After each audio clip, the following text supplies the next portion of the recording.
It's probably time to stop calling people who believe in UFOs crackpots after the recent revelation that there's actually a Pentagon task force looking into them. One astrophysicist who has worked for the Pentagon's UFO program since 2007 told the New York Times that he gave a classified briefing to a Defense Department agency about retrievals from, quote, off-world vehicles not made on this Earth. Are we on the brink of full disclosure about visitors from outer space?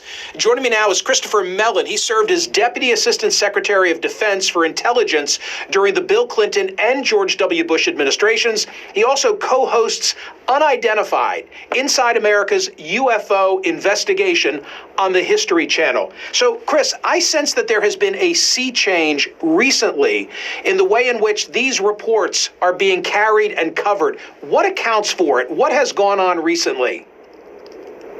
Yeah, thank you very much. You're absolutely right. And a good example of the sea change is the fact that none other than Scientific American itself has published an article saying the subject ought to be taken seriously and investigated by the scientific community.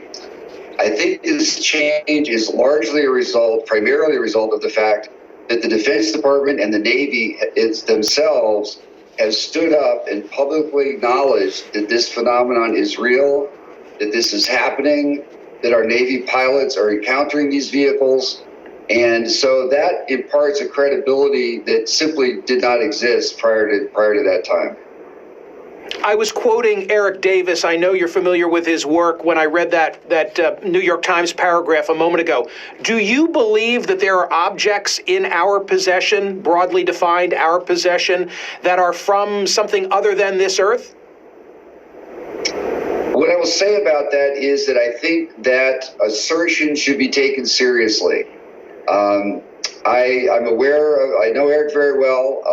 I understand his arguments. I was present at his briefings on the Hill, and he tried to provide some leads for them to follow to enable them potentially to confirm this.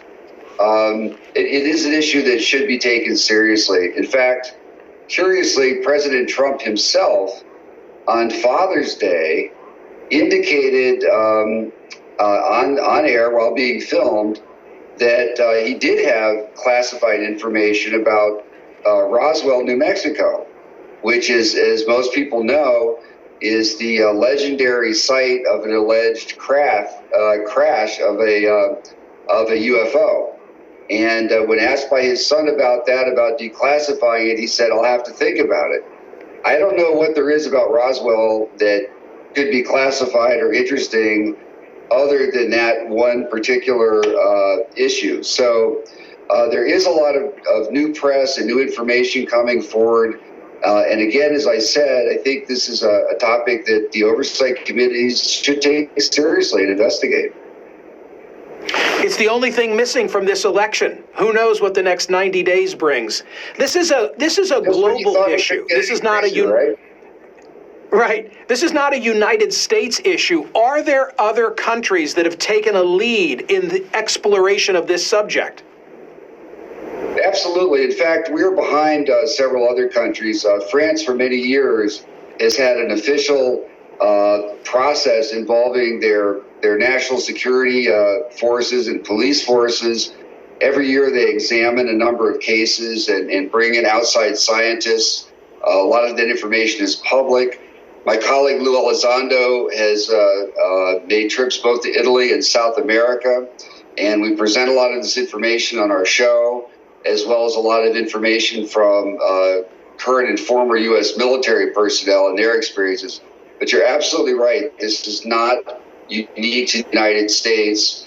And further, our military personnel have similar experiences when they're deployed abroad in the Middle East and Afghanistan and elsewhere. So by all accounts, it is definitely a worldwide phenomenon. A final question. Can technology alone account for what you and I are discussing? It occurs to me that by day, I make my living by speaking on Sirius XM, and my voice is bouncing across the United States on a satellite. I assume right now this conversation is doing likewise. There's a lot of stuff up in the atmosphere that didn't used to be there. Can that be an explanation, or is that too simplistic? I do believe it's too simplistic. And the reason I say that is because in some of these cases, we have information from multiple radar systems, infrared systems, multiple naval personnel on the ground and in the air, and we're tracking these objects, performing maneuvers that clearly indicate they're under intelligent control. They're responding to our aircraft, they're outmaneuvering them, and they're doing things that are far beyond any capability we possess. So that's certainly a hypothesis to consider. We have to keep an open mind going forward, but I don't think we're going to find at the end of the day